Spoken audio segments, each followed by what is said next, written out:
বন্ধুরা দেখুন, গোলা পায়রা মাঠে বসে খাবার খাচ্ছে, কি সুন্দর লাগছে।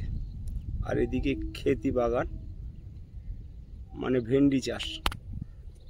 এদিকে ভেন্ডি চাষ হয়েছে আর ওদিকে ফাঁকা মাঠে গোলা পায়রা বসে গেছে। ওহ, দারুণ লাগছে, দারুণ দারুণ, অসাধারণ লাগছে।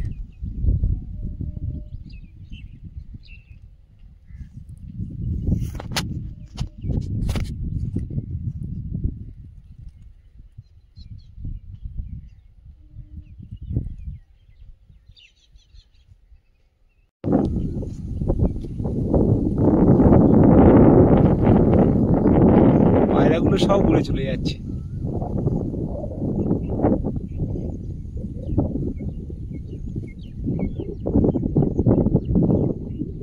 আবার অন্য একটা জায়গায় গিয়ে বসলো। মুন স্কুল থেকে বাড়ি নিয়ে এলাম এক্ষুনি। আমার জামাটা কালো হয়ে গেছে বলে স্যার দিয়েছে, এটা হেড স্যার দিয়েছে। তোর জন্য একটাই ছিল। হেড স্যার বললো যে তোর জন্য একটা ছিল। নমস্কার, মুন ব্লগে আরও একটি নতুন পর্বে সবাইকে অনেক অনেক স্বাগত জানাই। আজ সকাল সকাল মুন আর আমি দুজনে একসঙ্গে বেরিয়ে পড়েছি। ওকে প্রাইভেটে ছেড়ে দিয়ে চলে যাব বাজারে।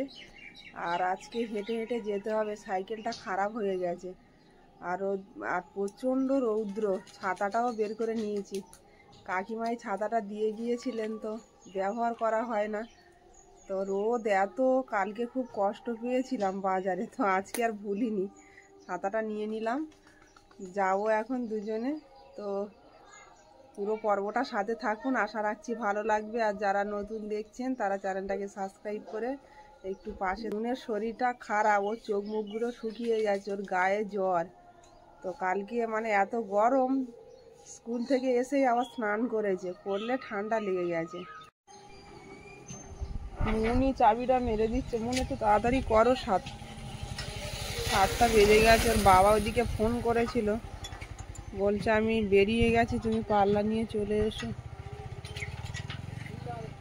মুন ব্যাগটা খুলে আমার কাছে দাও, দাঁড়াতে পারছে না, গায়ে জ্বর। আর ওই ছাতাটা খাটিয়ে না।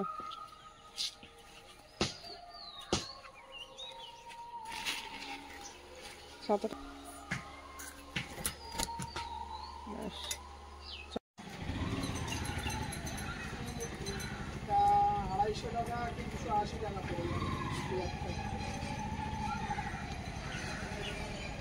সাইকেলের দোকানে চলে এলাম সকালবেলা। এতটা রাস্তা হাঁটতে হাঁটতে আসতে হলো। সাইকেলটা সারাতে হবে আগে, কারণ সাইকেল না সারালে কোনো কাজই করতে পারবো না। সাইকেলটা দোকানে রেখে দিয়ে জল নিতে চলে এসেছি। মেয়ের বাবা মাকে দিতে পারছে না, জল আসেনি এই কলে।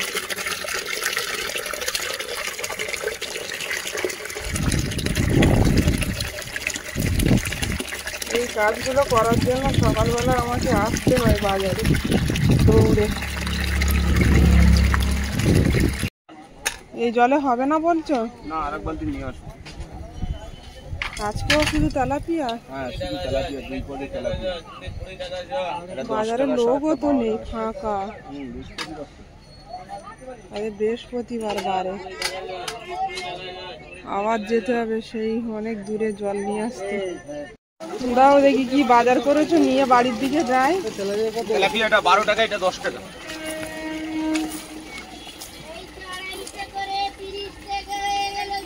আমি জল নিয়ে এলাম আর তারপরে জলটা এলো কলে। দাও।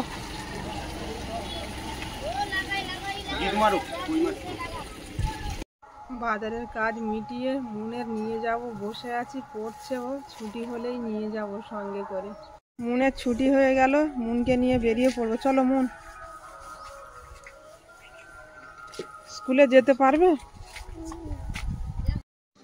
বাজার থেকে এসে মুনকে রেডি করে স্কুলে নিয়ে গেছিলাম, তোর এত জ্বর, আবার রাস্তা থেকে ফিরিয়ে নিয়ে এলাম। শুয়ে পড়েছে, ড্রেসটাও খুলিনি। কাজকর্ম সেরে রান্নাটা চাপিয়ে দিয়েছি। রান্না হচ্ছে আজকের কই মাছ দিয়ে আলুর তরকারি, কাঁচা আম দিয়ে রান্নাটা করব। গরম পড়েছে আর কাঁচা আমের তরকারি সবাই পছন্দ করে আমাদের বাড়িতে। মুনের বাবা। তেলটা গরম হয়ে গেছে, তেলের মধ্যে মাছগুলো দিয়ে দেবো। জ্যান্ত কই মাছ বাজারে উঠেছিল, তো সেখান থেকে কিনে নিয়ে এলাম। আগের দিন এই এঁচোড়টা মুনের বাবা আমার জন্য কিনেছিল, তো বেশ 3-4 দিন হয়ে গেছে, খাওয়ার হয় না। তো আজকে কেটে রান্না করব, না তো শুকিয়ে যাচ্ছে। তো মুন আর মুনের বাবা দুজনেই পছন্দ করে না এঁচোড়, ওই জন্য ছোটো দেখে নিয়েছে আমার একার মতো। আমি মাছটা ভেজে তুলে নিয়েছি, আর আলুটাও ওদিকে সেদ্ধ হয়ে গেছে, নামিয়ে নেব।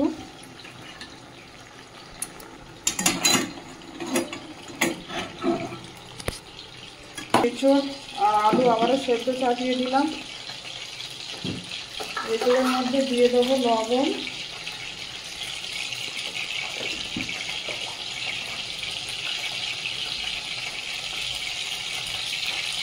সামান্য হলুদ দিয়ে এঁচোড়টাকে সেদ্ধ করে নেব।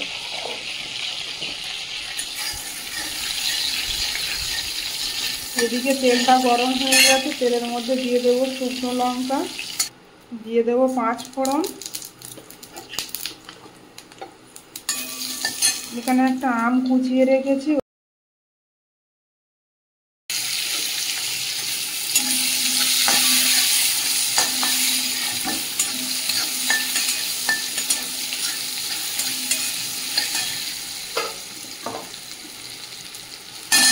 ভালো করে ভেজে নেব। ছোট করে রাখা আলুগুলো দিয়ে দেবো।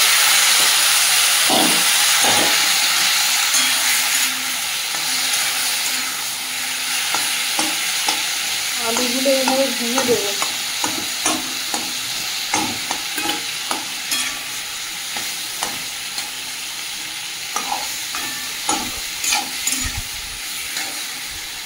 চারটে কাঁচা লঙ্কা চিড়ে রেখেছিলাম, ওটা দিয়ে দেব।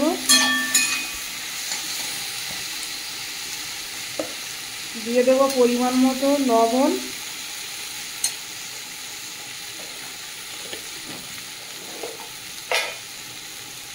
হলুদ গুঁড়ো,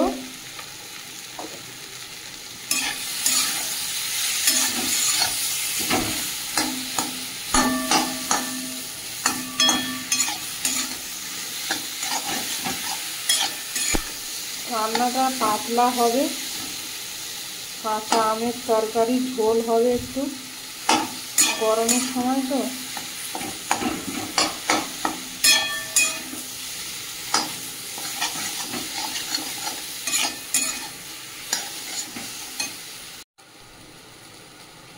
এই পর্যায়ে দিয়ে দেব সামান্য ধনে গুঁড়ো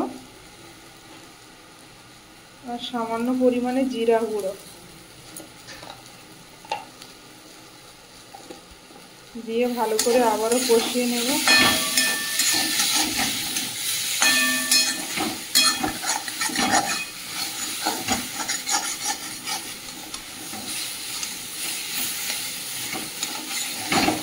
আলুটা যত ভাজা ভালো হবে, ততই তরকারির স্বাদ আসবে ভালো।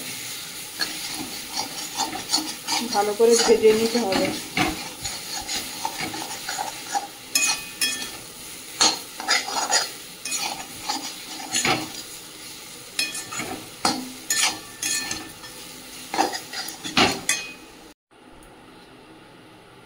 আলুটা ভালো করে ভেজে নিয়েছি, জল দিয়ে দেবো।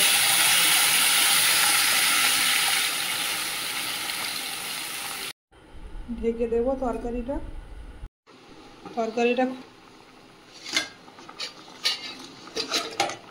এই পর্যায়ে ভেজে রাখা মাছগুলো দিয়ে দেব।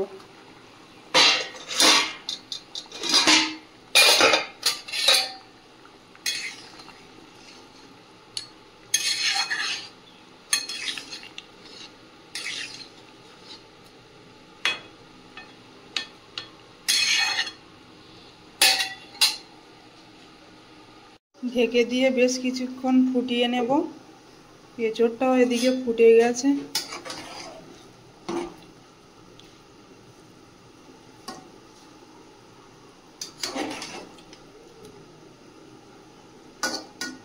এঁচোড়টা একদম কচি এঁচোড়, খেতে দারুণ লাগবে মনে হচ্ছে। তরকারিটা হয়ে গেছে, সামান্য মরিচের গুঁড়ো দিয়ে তরকারিটা নামিয়ে নেব। মাছের তরকারিটা কোনো রকমে রেডি করে নিয়েছি, এঁচোড়টা রান্না করলেই হয়ে যাবে। আর অনেকটা বেলা হয়ে গেল, মুনের বাবাও এখনো বাড়ি এলো না। মুন মানে জ্বর এসছে, তাও উঠে দেখছি পড়ছে, সামনে পরীক্ষা বলে।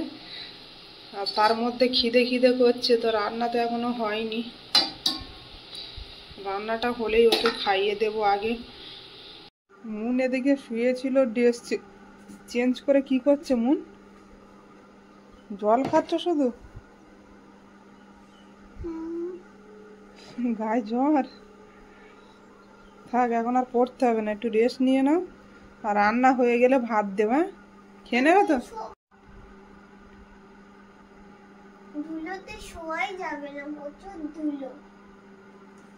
ওই দেয়াল থেকে বালি ঝরছে, তুমি এই সাইডে শো, আমি রান্নাটা করে নিই তাড়াতাড়ি। ওইদিকে যেতে হবে না, লিখতে হবে না। আবার বিকালে পড়া আছে না? হ্যাঁ, পরীক্ষা কবে? পরীক্ষা তো আর 8 দিন বাদে। 8 দিন? তার ভিতরে জ্বর বাঁধিয়েছ। বললাম যে দুবার চান করো না।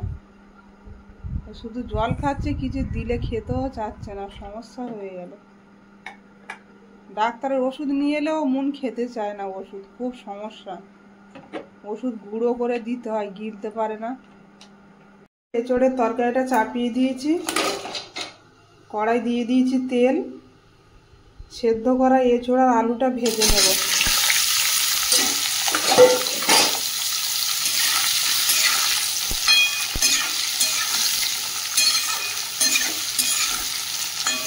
ওকে লবণ আর হলুদ আগে থেকে দিয়েই সেদ্ধ করেছিলাম, এর জন্য ভাজার সময় আর দিচ্ছি না লবণ আর হলুদ।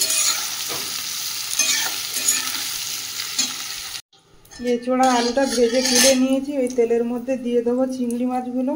চিংড়ি মাছগুলো আগে থেকে লবণ আর হলুদ মাখিয়ে রেখেছিলাম, হালকা ভেজে তুলে নেব। বেশি ভাজলে শক্ত হয়ে যায়, খেতে ভালো লাগে না চিংড়ি মাছ। চিংড়িগুলো ভেজে তুলে নিয়েছি, অবশিষ্ট তেলের মধ্যে দিয়ে দেব শুকনো লঙ্কা,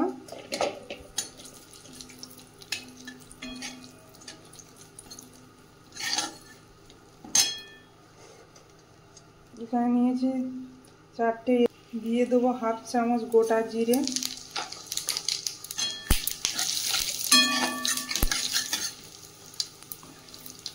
মশলাগুলো ভালোভাবে ভাজা হয়ে গেছে, দিয়ে দেবো পেঁয়াজ কুচি,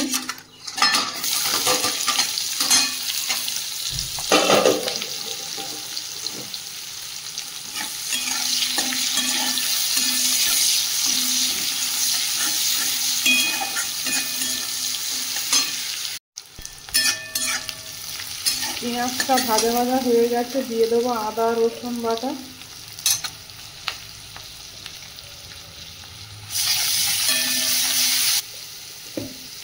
দিয়ে দেবো পরিমাণ মতো লবণ,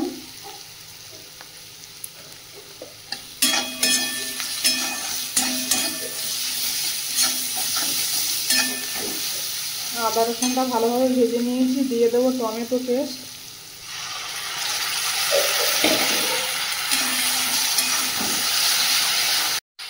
টমেটোটা ভালো করে ভেজে নিয়েছি। এবার একে একে গুঁড়ো মশলাগুলো দিয়ে দেব। দিয়ে দেবো ধনের গুঁড়ো, জিরের গুঁড়ো, সামান্য লাল লঙ্কার গুঁড়ো,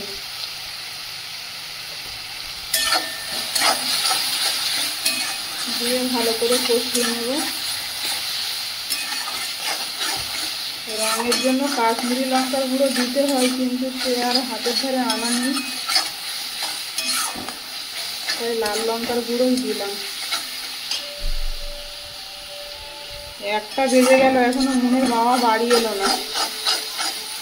আর আজকের বাইরে প্রচণ্ড রোদ, কি করছে জানি না। আজকের বারেও বৃহস্পতিবার, মাছের বাজার খুব একটা ভালো যায় না।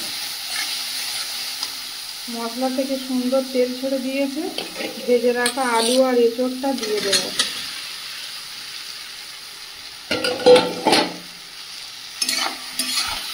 দিয়ে ভালো করে কষিয়ে নেব।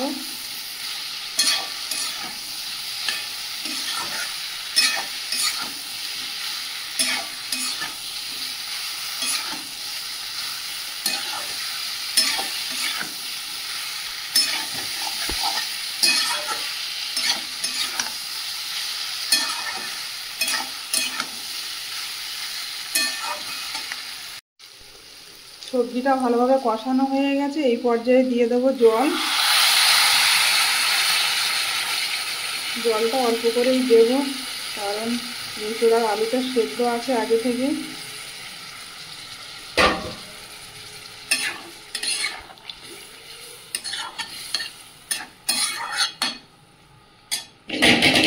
ভেজে রাখা চিংড়ি মাছগুলো দিয়ে দেব।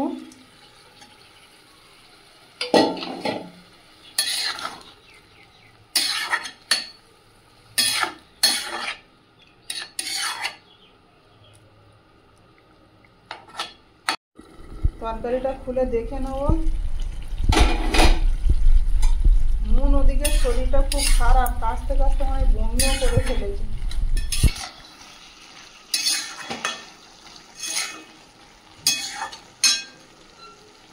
এছাড়া তরকারিটা রেডি হয়ে গেছে। বাইরে প্রচন্ড রৌদ্র, আর আমি রান্না বান্না করে রাস্তার দিকে তাকিয়ে আছি কখন আসবে। আর আজকে তো অনেকটা বেলা হয়ে গেল, প্রায় 2:30 বাজতে যাচ্ছে। তো আসলে খাওয়া দাওয়া করবো একসঙ্গে। আর বোনকে খাইয়ে দিয়েছি, কারণ ওর শরীরটা খারাপ, ওর ওষুধ খাওয়াতে হবে। তো পর্বটা এখানেই শেষ করব। পর্বটা যদি ভালো লাগে একটু কমেন্টসে জানাবেন। আর সবাই ভালো থাকবেন, সুস্থ থাকবেন। দেখা হচ্ছে আগামী পর্বে। নমস্কার।